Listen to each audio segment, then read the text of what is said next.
내 형제들아, 만일 사람이 믿음이 있노라 하고 행함이 없으면 무슨 유익이 있으리요? 그 믿음이 능히 자기를 구원하겠느냐? 만일 형제나 자매가 헐벗고 일용할 양식이 없는데 너희 중에 누구든지 그에게 이르되 평안히 가라, 덥게 하라, 배부르게 하라 하며 그 몸에 쓸 것을 주지 아니하면 무슨 유익이 있으리요? 이와 같이 행함이 없는 믿음은 그 자체가 죽은 것이라. 어떤 사람은 말하기를 너는 믿음이 있고 나는 행함이 있으니 행함이 없는 내 믿음을 내게 보이라. 나는 행함으로 내 믿음을 내게 보이리라 하리라. 네가 하나님 한 분이신 줄을 믿느냐? 잘하는도다. 귀신들도 믿고 떠느니라. 아, 허탄한 사람아, 행함이 없는 믿음이 헛것인 줄을 알고자 하느냐? 우리 조상 아브라함이 그의 아들 이삭을 제단에 바칠 때 행함으로 의롭다 하심을 받은 것이 아니냐? 내가 보거니와 믿음이 그의 행함과 함께 일하고 행함으로 믿음이 온전하게 되었느니라.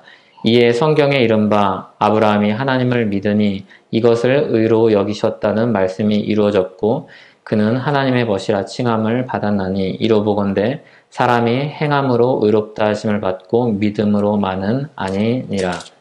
또 이와 같이 기생 라합이 사자들을 접대하여 다른 길로 나가게 할 때 행함으로 의롭다 하심을 받은 것이 아니냐. 영혼 없는 몸이 죽은 것 같이 행함이 없는 믿음은 죽은 것이니라. 아멘.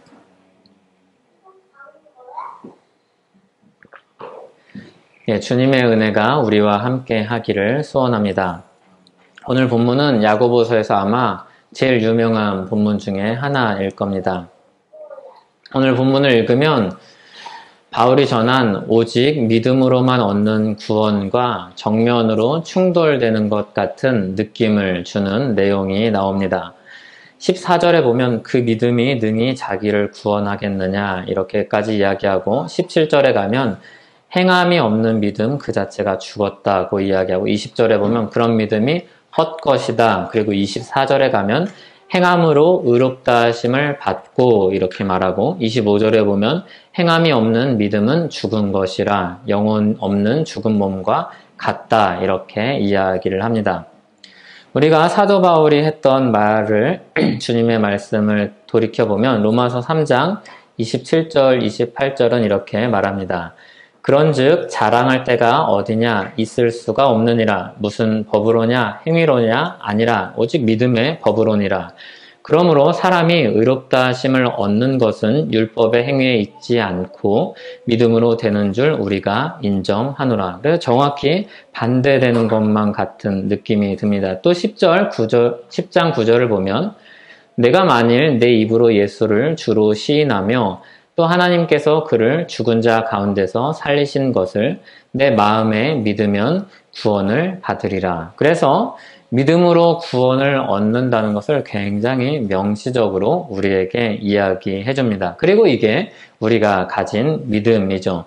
예수 그리스도께서 우리 모든 죄를 지시고 죽으셨습니다. 우리 모두를 위해서 죽으셨습니다. 주님이 죽으신 그 죽음은 자신 때문으로 인한 죽음이 아니고 우리를 위해서 죽으신 죽음이었습니다. 그래서 우리가 죄 때문에 죽음의 길로 갈 수밖에 없고 하나님의 진노를 받아서 하나님의 형벌을 받아서 죽어야 되는 그 죽음을 우리를 위해서 대신 죽으신 죽음이었습니다. 그래서 대신 우리를 위해서 죽으신 죽음이기 때문에 대속 죽음이라 이렇게 우리는 말을 합니다. 이 사실을 우리가 마음으로 믿고 우리 입으로 시인하면 우리는 구원을 얻습니다. 우리는 오직 믿음으로만 구원을 받습니다. 우리가 행한 행실로 행위로 구원을 받지 못합니다. 그래서 우리가 받은 구원은 뭔가 잘해서 받은 구원도 아니고 우리가 선행을 차곡차곡 쌓아서 그것으로 나온 결과도 아니고 우리가 아름다운 업적을 이루었기 때문에 하나님으로부터 인정을 받아서 받은 구원도 아닙니다. 우리는 오직 믿음으로만 구원을 받습니다. 우리는 하나님 앞에 구원받을 조건으로 내세울 것이 아무것도 없는데 자격이 하나도 없는데 주님께서 은혜로 우리에게 구원을 주십니다. 이렇게 은혜로 주시는 구원이기 때문에 우리는 오직 믿음으로 구원을 받는다고 이야기하고 오직 은혜로 구원을 받는다고 우리는 믿습니다. 오직 믿음으로, 오직 은혜로 우리는 이 구원을 받습니다. 이것이 우리가 가지고 있는 신앙이고 우리가 가지고 있는 믿음이고 우리에게 주신 하나님의 소망입니다. 우리는 한계 하나도 없지만 예수님이 하신 모든 일들을 마치 우리 것처럼 여겨주셔서 믿는 자에게 그 자격을 거저주시는 겁니다. 우리가 가지고 있는 은혜가 바로 이것입니다. 그래서 우리가 가지고 있는 모든 죄의 부채는 다 탕감받았습니다. 하나도 빚진 것이 없습니다. 하나님 앞에 나아갈 때 하나도 부끄러워할 것이 없습니다. 예수 그리스도를 믿는다면 우리는 하나님 앞에 당당히 나아갈 수 있고 자격 있는 사람처럼 나아갈 수 있고 그리고 주님의 자녀로서 정말로 아름답게 주님께 사랑받는 자녀로서 나아갈 수 있습니다. 그런데 오늘 야고보서 말씀을 보면 우리는 좀 걱정이 되기도 하고 이게 무슨 말을 하고 있는 건가 의아하게 보일 수도 있습니다. 그러나 우리가 알고 있는 것처럼 바울과 야고보가 가진 신앙은 똑같은 겁니다. 바울은 야고보의 신앙을 믿었고 야고보는 바울의 신앙을 인정했습니다. 똑같이 오직 믿음으로 구원받는 그 신앙을 가지고 있었습니다. 바울과 야고보는 서로 오랜 시간 떨어져 있는 사람들이 아니라 동시대에 살았던 사람이었습니다. 그리고 이 두 사람은 똑같이 주님의 거룩한 공교회를 이끌어 나갔던 지도자였습니다. 야고보는 바울이 전한 믿음으로 얻는 이 구원의 복음을 들었고 알고 똑같은 믿음을 가지고 있었을 것입니다. 그리고 야고보 자신도 믿음으로 얻는 이 복음을 믿고 있었습니다. 그리고 온 교회를 이 믿음으로 얻는 구원을 향해서 나아가게 이끌었습니다. 무엇보다 바울과 야고보는 모두 어디서 나온 사람인가 하면 예수 그리스도로부터 나온 사람들이었습니다. 야고보도 바울도 예수 그리스도의 가르침 위에 서 있었고 바울과 야고보도 예수 그리스도를 믿는 믿음 위에 서 있었습니다. 바울과 야고보 둘 다 예수 그리스도의 십자가를 믿는 그 신앙 위에 서 있었던 사람들입니다. 그래서 우리가 이 두 사람을 절대로 분리해서도 안 되고 절대로 이 두 사람이 다른 신앙을 가진 것처럼 오해를 할 필요도 없습니다. 이 둘 모두 예수 그리스도로부터 나온 사람들이기 때문입니다. 이들의 믿음의 근거와 이들의 가르침의 시작과 이들이 가지고 있는 신앙의 토대는 다 예수 그리스도입니다. 예수님에게서 나온 사람들입니다. 바울과 야고보 모두 믿음을 이야기하죠. 이 믿음이 전제이고 그리고 오늘 본문도 사실은 믿음을 이야기하는 겁니다. 다만 어떤 믿음을 이야기하는가의 차이입니다. 오늘 본문 14절을 다시 보면 만일 사람이 믿음이 있노라 하고 이렇게 이야기합니다. 그러니까 전제가 이런 겁니다. 믿음이 있다면 정말로 믿음을 가진 사람이라면 우리가 믿음을 이야기한다면 이렇게 해야 된다는 이야기를 하는 겁니다. 그러니까 계속 믿음을 이야기하는 겁니다. 믿음이 없는 사람을 이야기하는 게 아니라 믿음이 있다면을 이야기하는 겁니다. 전제가 믿음이 전제이고 어떤 믿음이냐를 이야기하는 것이죠. 그러니까 처음부터 끝까지 믿음에 대한 이야기를 하는 겁니다. 진짜 믿음이 뭐냐 이 이야기를 하는 거죠. 그러니까 이걸 꼭 기억해야 합니다. 이 본문을 읽으면서 우리가 꼭 기억해야 할 사실은 이것은 믿음과 행함의 대조가 아니라 행함이 있는 믿음과 행함이 없는 믿음의 대조입니다. 이게 가장 중요한 차이입니다. 둘 다 믿음을 말하는데 그러면 진짜 믿음이 뭐냐? 야고보는 이걸 강조하고 있는 겁니다.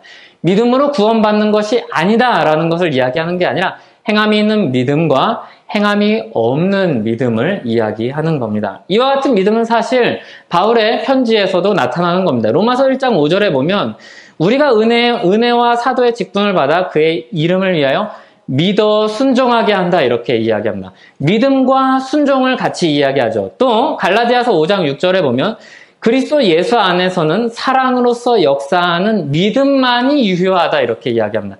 사랑으로 역사하는 믿음, 사랑으로 수고하는 믿음만이 진짜다 이렇게 이야기를 합니다.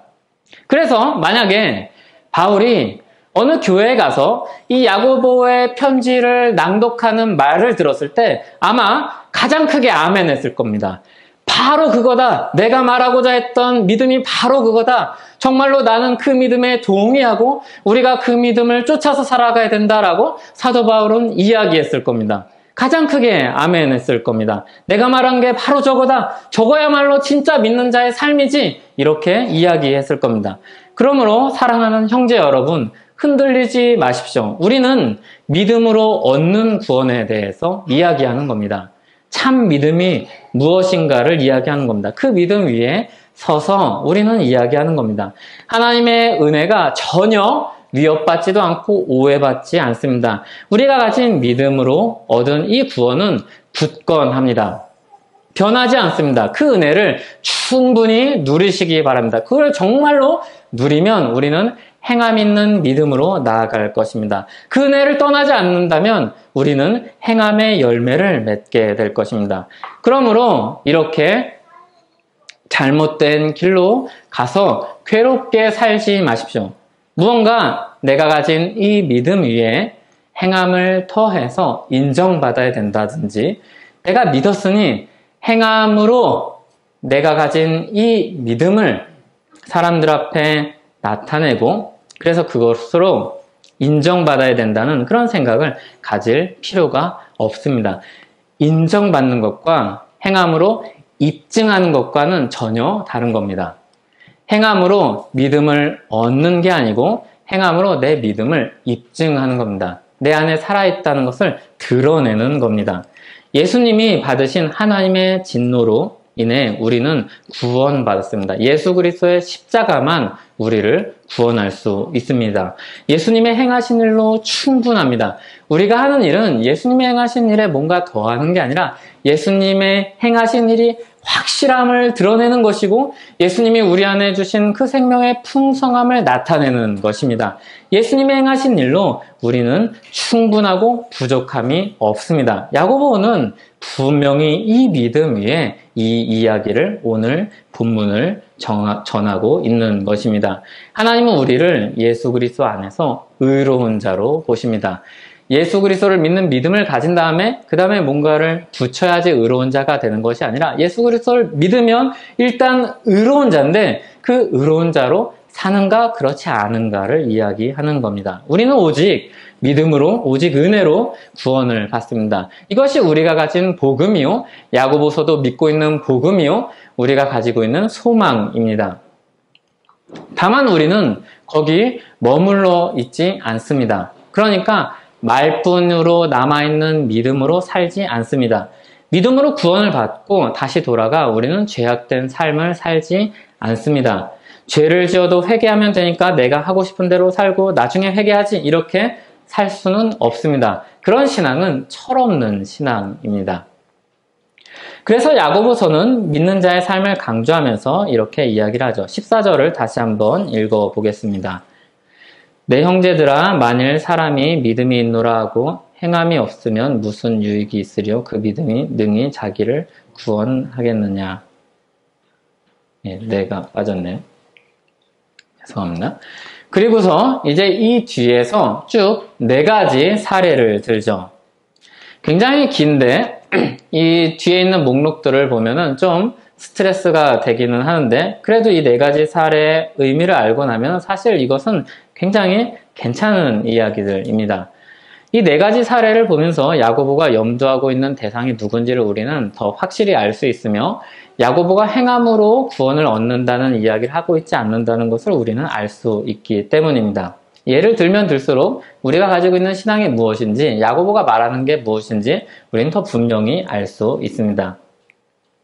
이런 맥락이 없이 한두 구절만 그냥 현미경으로 이렇게 보듯이 이게 여기서 보면 뭐 행위 없는 믿음은 죽었다 이것만 보면은 우리가 늘 괴롭게 살 수밖에 없습니다. 맥락을 보면서 우리가 이 말씀을 이해해야 합니다.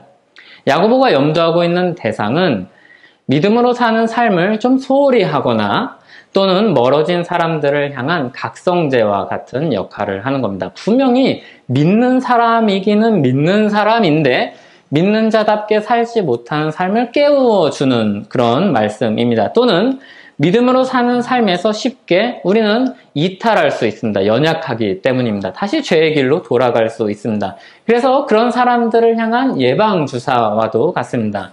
그럼 이제 진짜 믿음이 무엇인지 밝혀준 사례 1, 2, 3, 4를 보겠습니다. 사례 1, 2는 진짜 믿음이 아닌 예고 3, 4는 진짜 믿음의 예입니다. 그러니까 1, 2는 부정적인 예고 3, 4는 긍정적인 예이죠. 첫 번째 사례입니다.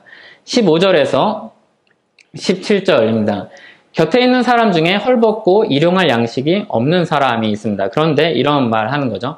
잘 가, 몸 잘 챙기고 잘 챙겨 먹고 이렇게 말만 하는 겁니다. 근데 이 사람은 지금 그것을 자기가 얻을 수 없는 상황에 있는 겁니다. 근데 말만 하는 겁니다. 물론 우리랑은 좀 다릅니다. 우리가 뭐 이렇게 카톡에서 이야기하면서 뭐 아프다 하면은 정말 잘 낫으면 좋겠다 이것과 다른 겁니다. 왜냐하면 우리는 잘 낫으면 좋겠다와 함께 정말 가장 이 세상에서 할 수 있는 우리가 할 수 있는 위대한 행위인 기도를 하기 때문에 전혀 다른 겁니다. 근데 여기는 그런 이야기가 아니라 이런 겁니다.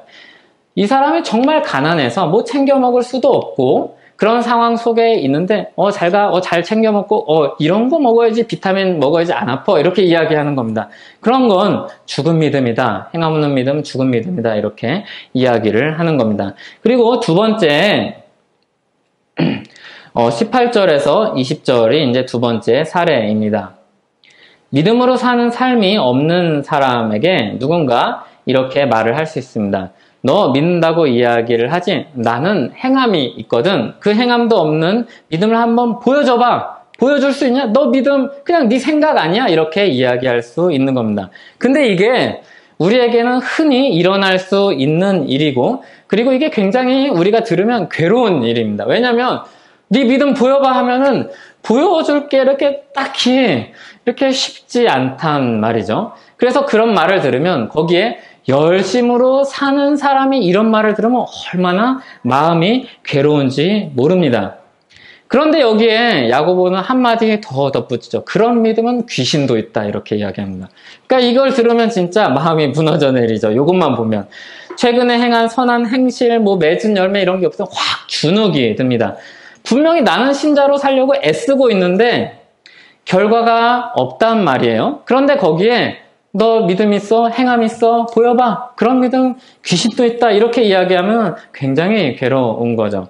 그런데 우리에게는 두 가지 사례나 더 남아 있습니다. 세 번째 사례는 21절에서 24절입니다. 아브라함이 등장합니다. 아브라함은 진짜 믿음의 조상입니다. 그래서 믿음으로 구원받는 것의 예시로도 등장을 하고 행함 있는 믿음의 예시로도 등장을 합니다. 진짜 대단한 사람이죠. 이쪽에서도 쓰고 저쪽에서도 씁니다.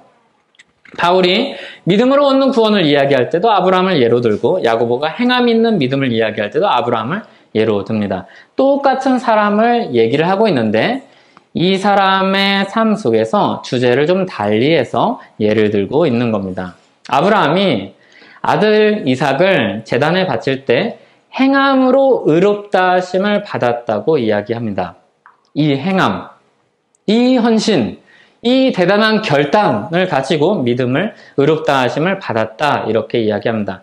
100살이 되어서야 얻은 이 아들 하나를 바치는 일로 의롭다 하심을 받았다는 느낌이 듭니다. 그런데 뒤에를 좀 보면 그런 이야기가 아닙니다. 바울식으로 말하면 아마 아들 바친 그거야말로 믿음이다 이렇게 얘기했을 겁니다. 그런데 야고보는 한 발 더 나아가서 이야기하는 거죠. 행함으로 의롭다 하심을 받았다. 그래서 우리가 혼란스러울까봐 야고보는 22절을 덧붙입니다. 22절을 다시 한번 같이 읽어보겠습니다. 내가 보거니와 믿음이 그의 행함과 함께 일하고 행함으로 믿음이 온전하게 되었느니라. 그러니까 이삭을 바친 사건은 아브라함이 가지고 있는 믿음의 행함을 잘 드러내주는 한 가지 예시입니다. 그러니까 이삭 바쳐서 구원받은 게 아니라 아브라함이 믿음으로 행한 여러 가지 일들 중에 가장 뚜렷한 예시가 바로 이삭을 바친 사건입니다. 그래서 우리가 여기 22절을 보면서 두 가지를 알 수 있습니다. 먼저 믿음과 행함을 분리할 수 없다는 겁니다. 믿으면 믿는 그 마음을 가지고 살아가는 자기 삶에서 어떻게든 자기 삶에서 믿음을 드러내려고, 믿음으로 살려고 애를 쓴다는 겁니다. 그 결과 중에 하나가 아브라함이 이삭을 바친 사건입니다. 그래서 이렇게 이야기하죠. 믿음은 행함과 함께 일한다. 믿음은 행함과 떨어질 수 없다라고 이야기를 하는 겁니다. 그리고 또 한 가지 알 수 있는 것은 그 행함을 통해서 온전함에 이르게 되는 겁니다. 이 온전함에 이르는 믿음은 우리가 앞서 보았던 야고보서 1장 3절에서 4절에 보았던 시험을 당할 때 인내함으로 믿음의 시련으로 그것을 받아서 견뎌내서 온전함에 이르는 것과 같죠. 그러니까 앞에서 이야기한 믿음의 이야기와 똑같은 이야기를 하는 겁니다. 시험 당할 때 믿음으로 인내해서 온전함으로 나아가는 겁니다. 이것을 하나님 편에서 보면 하나님이 우리를 빚어서 온전함으로 만들어 가시는 것이고, 우리 편에서 보면 하나님이 행하시는 그 역사에 순응하여서 믿음으로 순종하여서 그렇게 빚어가는 역사에 동참하는 것입니다. 그 과정에는 무엇이냐면 반드시 행함이 있습니다. 그냥 말로만 나 믿어 이렇게 해서 되는 게 아니라 한 발 내디디는 그 행함이 있는 것이죠. 마치 여호수아 시대 때 요단강을 건너기 위해서 한 걸음 내딛는 그 행위가 있는 것과 같죠. 그 한 걸음 내딛는 믿음의 행함이 있는 겁니다. 아브라함의 행함은 바로 그런 행함입니다. 믿음으로 행하는 이 행함입니다. 그 행함 있는 믿음을 보시고 하나님은 의롭다 하십니다. 네 믿음 진짜구나 라고 이야기해 주시는 것이죠. 믿음으로 구원받는 그 믿음과 다른 이야기를 하는 게 아니라 믿음으로 구원받은 것을 네 행함으로 지금 나에게, 사람들에게 입증해주고 있구나, 이렇게 이야기하는 겁니다. 두 가지를 기억해야 합니다. 믿음과 행함은 분리할 수가 없습니다. 그리고 행함은 우리를 온전함으로 이끌어 갑니다. 그 중에 한 사례가 이 아브라함이 이삭을 바친 사례인 겁니다. 이건 한 가지 예입니다. 아브라함의 삶은 다 아름답지만은 않습니다. 우리가 알고 있는 대로 굉장히 저 믿음의 사람이 저렇게 나쁜 짓을 해라고 느껴질 정도의 사건들도 있었습니다. 그 중에서 이 아름다웠던 행함의 기록을 가지고 예를 드는 겁니다. 예를. 그래서 만약에 우리를 예로 든다면 우리가 하나님 앞에서 살려고 애썼던 일들 중에 아름답게 열매 맺었던 일을 가지고 이야기했을 것입니다. 그리고 마지막 사례 네 번째입니다. 그게 25절, 26절인데 앞에는 믿음의 조상 아브라함, 이스라엘 사람 아브라함의 예를 들었다면 이제 이방 사람 라합, 그리고 사람들이 보기에 사회적으로나 그리고 종교적으로나 괄시받고 인정할 수 없는 기생, 창녀 라합을 이야기합니다. 정서적으로, 문화적으로 양극단에 있는 사람이지만 이 사람도 믿음으로 행한 사람이고 이 사람도 믿음으로 행한 사람입니다. 우리는 편견을 가질 수 있지만 야고보는 이야기합니다. 그 아브라함, 우리가 그렇게 믿음의 조상으로 떠받드는 아브라함도, 그리고 기생 라합도 이렇게 이야기하는 겁니다. 굉장히 두 사람은 멀리 있는 사람 같은데 이 두 사람 다 믿음으로 행한 사람이라고 이야기를 하는 거죠. 이 두 사람의 공통점은 무엇입니까? 이 두 사람의 공통점은 믿고 행한 열매가 있는 겁니다. 두 사람의 공통점은 다 행함이 있는 겁니다. 여호수아가 가나안으로 정탐꾼을 보냅니다. 라합이 비록 부끄러운 일을 하고 있습니다. 하지만 이 정탐꾼들은 사람들이 누구나 아무도 오해할 수 없는 이방 사람을 받든지 누구를 받든지 오해하지 않을 만한 집으로 들어가죠. 창녀의 집으로 들어가죠. 거기 들어가도 손가락질은 해도 누구든지 들어갈 수 있는 곳이 창녀의 집입니다. 거기로 숨어든 이 사람들을 라합은 믿음으로 잘 대접합니다. 도망가는 길을 열어줍니다. 히브리서를 보면 이 라합의 행위를 이렇게 이야기하죠. 믿음으로 행했다, 이렇게 이야기하죠. 믿음으로 행했다. 그리고 라합은 뭐라고 여호수아에서 말을 했는가 하면 여호와께서 이 땅을 너희에게 주신 줄 내가 아노라. 너희 하나님 여호와는 위로는 하늘에서도 아래로는 땅에서도 하나님이시니라. 하나님에 대한 믿음을 가지고 자기는 좀 비루한 삶을 살고 있지만 거기서 하나님께서 기회를 주셨을 때 믿음으로 행한 것이죠. 그러면서 이 고백을 하죠. 나의 부모와 나의 남녀 형제와 그들에게 속한 모든 사람을 살려주어 우리 목숨을 죽음에서 건져내라. 나는 하나님을 믿고 있으니 우리를 구원해내라. 이렇게 이야기합니다. 믿고 행했습니다. 그리고 자기가 가지고 있는 믿음을 입증했죠. 야고보는 라합의 사례를 마무리하면서 또 이 단락을 마무리하면서 이렇게 정리를 합니다. 그게 26절입니다. 영혼 없는 몸이 죽은 것 같이 행함이 없는 믿음은 죽은 것이라. 이거는 라합의 이야기의 결론이기도 하고 이 네 가지 사례를 들었던 행함 있는 믿음과 행함 없는 믿음의 이야기의 결론이기도 합니다. 네 가지 사례를 보았습니다. 진짜 믿음인 것과 진짜 믿음이 아닌 것의 사례를 보았죠. 단순한 이야기입니다. 진짜 믿음은 행함이 있다는 겁니다. 진짜 믿음은 삶이 다르다는 겁니다. 그게 모든 삶이 다르면 그거는 온전한 거니까 영화롭게 변한 거니까 그거는 죽어서나 경험할 수 있는 겁니다. 다시 주님이 오실 때나 경험하는 겁니다. 근데 그 사이사이에 이 행함으로 살아서 열매 맺는 삶이 있는지를 이야기하는 거죠. 이 말씀을 잘못 읽으면 이렇게 들립니다. 나는 멀었다. 내가 진짜 믿는 사람일까? 은혜로 시작했는데 하나님이 주신 은혜가 있으니 그 은혜의 능력과 그 은혜의 조건과 그 은혜로 길을 열어주신 게 있으니 이제 내 행함으로 맞춰야 될까? 이런 식으로 읽는다면 이것은 이 야고보서 말씀을 잘못 읽고 있는 겁니다. 잘못된 접근입니다. 우리가 그러면 어느 정도 수준에 이르러야지 진짜 믿음이라고 이야기할 수 있을까요? 우리의 행함이 어떻게 드러나야지 내가 가진 믿음이 진짜 믿음이라고 인정받을 수 있는 믿음이라고 사람들한테 자랑스럽게 이야기할 수 있을까요? 그런 것은 없습니다. 때로는 우리가 행하려고 하는 모든 것들, 그 믿음은 그저 내 마음속에 머물러 있고 내 현실에서는 실패로 다 그냥 색칠이 되어서 그냥 사람들이 보기에 부끄럽고 내가 보기에도 만족스럽지 못한 삶일 수도 있습니다. 그러나 내 안에는 믿음이 있죠. 나는 열심히 시도했었죠. 그런데 이 야고보서 말씀을 잘못 읽으면 주눅이 들고 괴롭고 그리고 내 믿음에 혼란이 올 수 있습니다. 주님의 말씀은 그런데 그런 모호한 기준을 이야기하지 않습니다. 이 정도 되면 됐다. 이 정도까지 요구한다. 이렇게 이야기하지 않습니다. 그냥 하나님의 기준, 우리가 다다를 수 없는 하나님의 기준 이만큼 이야기하고 우리에게 그 방향을 일러주시는 것이죠. 할 수 없는 일을 요구하지 않고 믿는 자로서 살라는 이야기를 하죠. 진짜 믿음이 무엇인지에 대한 사례들을 보면서 그래서 우리는 이런 생각을 해야 됩니다. 믿음이 가진 사람에게는 삶이 뒤따르는구나. 믿음과 행함을 나눠서 이야기할 수 없구나. 믿음에는 행함이라는 결과물이 나오는구나. 행함으로 구원을 받지는 않지만 믿음에는 행함이 따르는구나. 이런 생각을 해야 됩니다.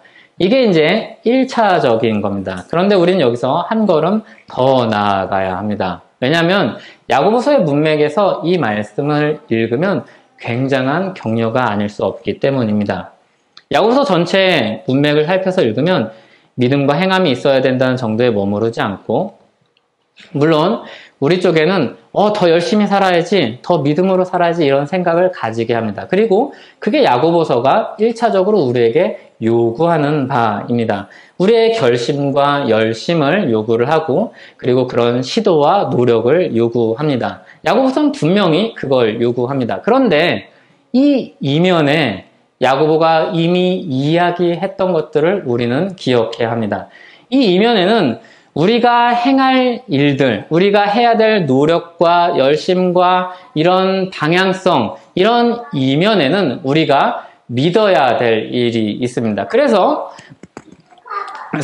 어떤 사람은 신앙을 이렇게 두 가지로 설명을 합니다. 우리가 믿어야 될 것과 우리가 행해야 될 것이 있다. 이게 우리가 신앙 고백하는 그런 신앙 고백과 우리가 배운 교리문답의 구조이기도 하죠. 우리가 믿어야 될 것이 있고 우리가 행해야 될 것이 있습니다. 우리는 야고보서를 보면서 행해야 될 것에 너무 초점을 맞춘 나머지 주님께서 행하시는 일들을 놓쳐버립니다. 그러나 야고보는 계속해서 이야기하죠. 주님이 행하신 일 토대 위에서 이야기를 합니다. 우리가 가진 믿음은 양쪽에서 보아야 합니다. 하나님이 주신 믿음과 우리가 가진 믿음입니다.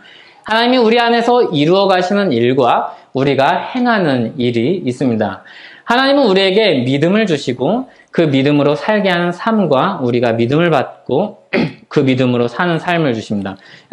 두 면이 있는데 우리가 사는 삶, 우리의 삶, 하나님이 행하시는 일, 이 두 면을 보아야 합니다. 그래야지 우리가 오해가 없습니다. 하나님이 행하시는 일은 무엇입니까? 앞에 보면 1장을 보면서 우리가 반복해서 이야기했던 것처럼 하나님이 진리의 말씀으로 우리를 낳았다 이렇게 이야기합니다. 낳았다. 낳았다는 건 뭡니까? 우리가 알고 있는 것처럼 생명이 있다는 겁니다.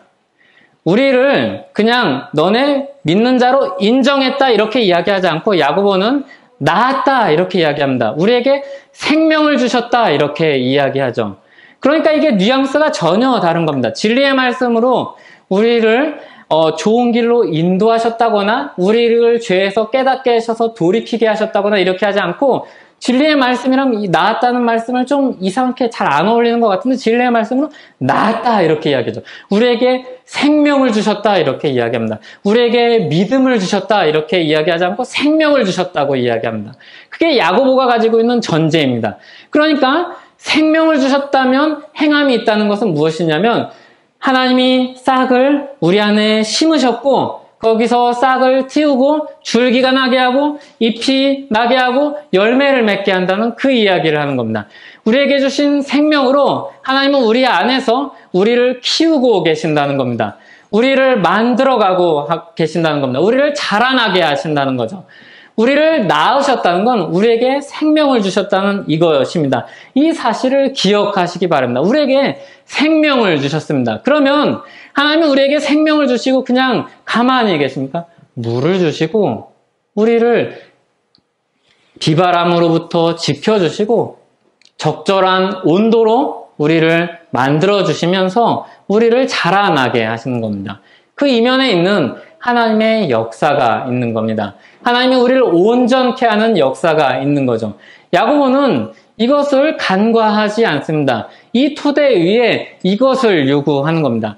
하나님이 우리 안에 무슨 일을 행하셨는가? 그리고 우리 안에 무슨 일을 하고 계시는가? 하나님이 얼마나 성실한 분이신가? 하나님이 행하시는 일을 안다면 우리가 무엇을 행해야 되겠는가? 이 이야기를 하는 겁니다. 그러니까 야고보는 마치 이런 것과 같죠. 하나님이 진리의 말씀으로 우리를 낳으셨다면 살아있다면 응답하라는 겁니다. 살아있는 자라면 일어나서 반응하라는 겁니다. 우리 안에 심으신 그 씨앗을 가지고 싹을 틔우고 열매를 맺으라는 겁니다. 하나님이 우리 안에 심으신 그 씨앗은 100배, 60배, 30배 열매를 맺는 그 풍성한 아주 좋은 씨앗이라는 이야기입니다. 그러니까 꿈틀거리고 손을 까닥여 보라는 겁니다. 살아있음을 우리에게, 많은 사람들에게, 이웃들에게 드러내라는 겁니다. 하나님이 심으신 말씀의 씨앗과 생기를 너 자신과 세상에 드러내라는 이야기를 하는 겁니다. 그 말씀은 주님이 심으신 그 생명대로 우리를 온전하게 하시고 그리고 주님의 사랑을 사람들에게 나타내게 하실 것입니다. 주님이 심으신 이 씨앗이 진짜라면 진리의 말씀으로 낳으신 이 생명이 정말로 영원한 생명이라면 죽지 않는 생명이라면 썩지 않는 씨앗이라면 그것은 분명히 줄기를 내고 그리고 이파리를 내고 거기서 꽃을 피워서 주님의 향기를 드러낼 것입니다. 그게 야고보가 이야기하는 겁니다. 그러니까 이런 이야기죠. 이 표현이 굉장히 잘 어울릴 것 같아서 쓸까 말까 해서 사전을 찾아봤는데 이게 표준어라고 해서 쓰는 표현입니다. 말로 후리지 마라 이런 거죠. 이게 후리다가 표준어더라고요. 놀랍게도. 말로 후리지 마라. 그러니까 말로 네 믿음을 증명하지 말고 믿음을 증명하고자 한다면, 믿음을 입증하고자 한다면, 믿음이 진짜임을 이 세상 속에서 나타내고자 한다면 살아라는 것이죠. 말로 행동해야 될 것을 대체하지 말라는 겁니다. 우리가 가지고 있는 지식, 이것으로 행동해야 될 것을 대체하지 말라는 겁니다. 그러니까 경건을 말로 다 더 씌워서 내가 가지고 있는 지식과 논리로 다 그것을 다 된 것처럼 이야기하지 말라는 겁니다. 행함으로 정말로 우리가 사랑해야 된다고 말한다면 사랑하라고 이야기하는 겁니다. 그것이 행함 있는 믿음입니다. 행함이 있는 믿음은 믿는 자의 순종과 수고가 있습니다. 순종과 수고가 있습니다. 노력이 있습니다. 땀 흘림이 있습니다. 희생이 있습니다. 그러니까 때로는 불편합니다. 때로는 내 것을 내어줘야 됩니다. 때로는 내 것을 가지고 나를 위해서 쓰지 않고 나를 위해서 써야 될 것까지도 남을 위해서 줘야 될 때도 있습니다. 그게 행함이 있는 믿음이죠. 그 순종과 수고는 불편하고 별로 하고 싶지 않은 것이죠. 그러나 주님의 사랑 때문에 내가 가지고 있는 믿음이 진짜이기 때문에 때로는 의지를 들여서 그 일을 하는 것이죠. 그 이면에는 무엇이 있다고 했습니까? 하나님이 지으신 생명이 있습니다.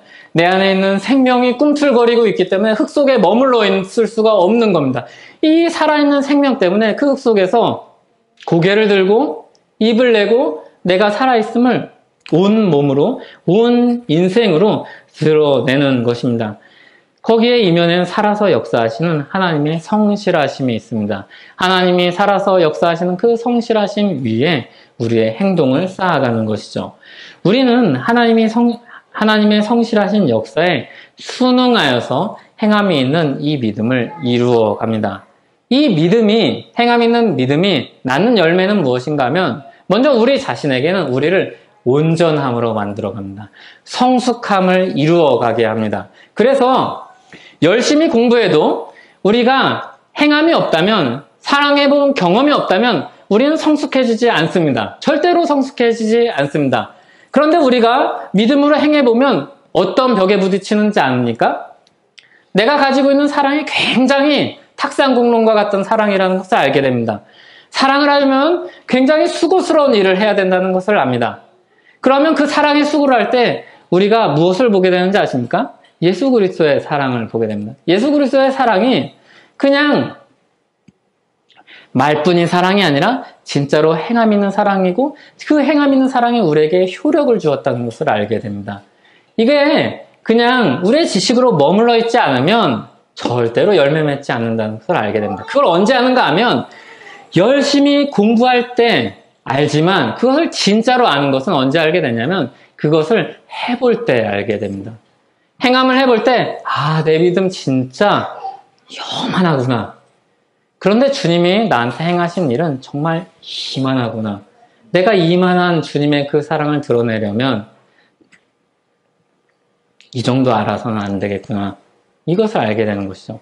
행함 있는 믿음이 우리를 온전함으로 이끌어 갑니다. 그리고 진짜 그 믿음이 무엇인지 나 자신에게도 확인하게 되는 것이죠. 행함이 없으면 내가 가지고 있는 믿음이 복잡해집니다. 근데 행함이 있으면 내가 가지고 있는 믿음이 단순해집니다. 그래서 글자를 잘 몰라도 머리가 좀 나빠도 노인일지라도 이 믿음을 우리보다 더 잘 아는 어린아이와 모자란 사람과 그리고 노인들이 있는 겁니다.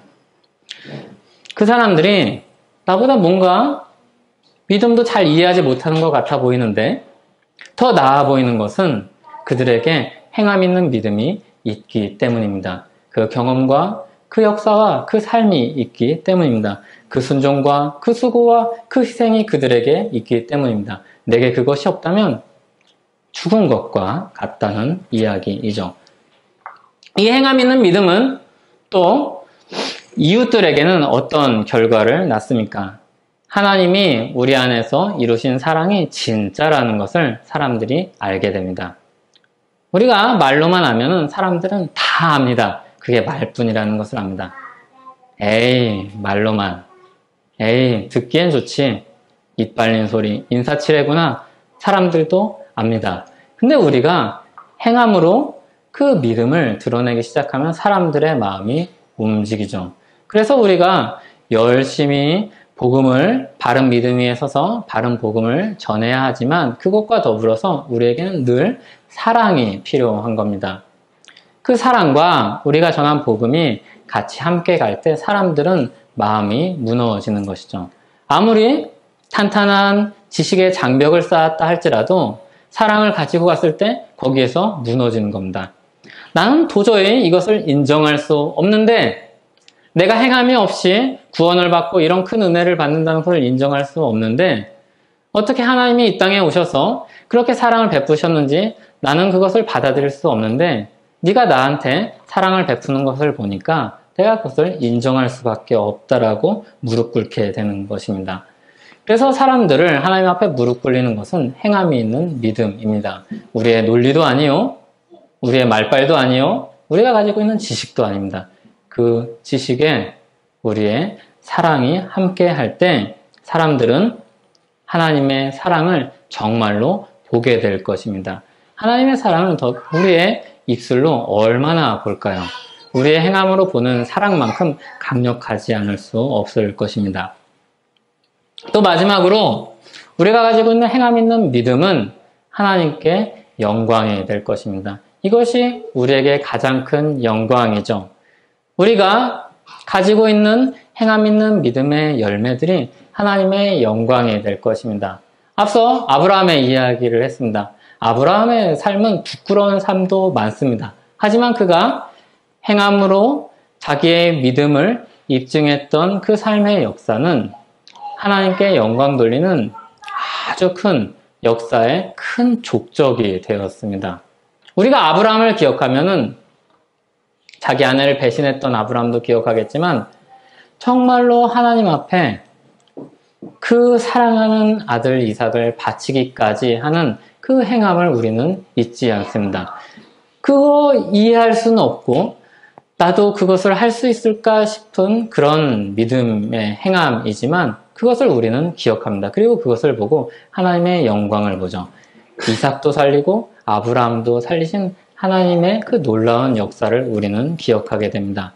우리가 행함 있는 믿음을 가지고 있을 때 진짜로 사람들은 하나님께 영광 돌리게 될 것입니다.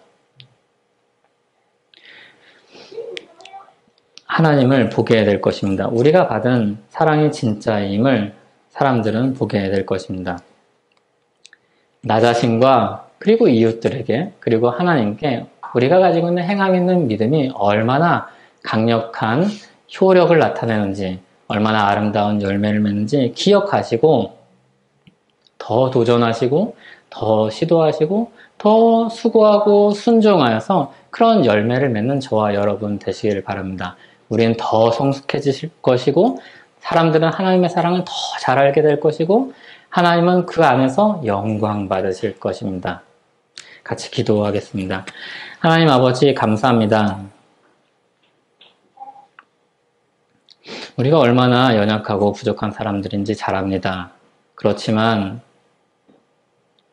우리 안에 있는 그 믿음을 우리 안에 있는 믿음의 진짜임을 우리 자신과 이웃들과 하나님께 드러내고 싶습니다. 주님, 행함 있는 믿음을 가지고 싶습니다.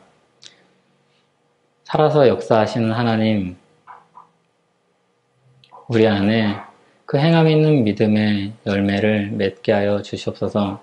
그리하여서 우리는 더 주님께 가까이 가고 이웃들도 더 주님께 가까이 가고 주님은 그 안에서 영광받는 그 일이 우리 안에 이루어지게 하여 주시옵소서. 예수님의 이름으로 기도하옵나이다. 아멘.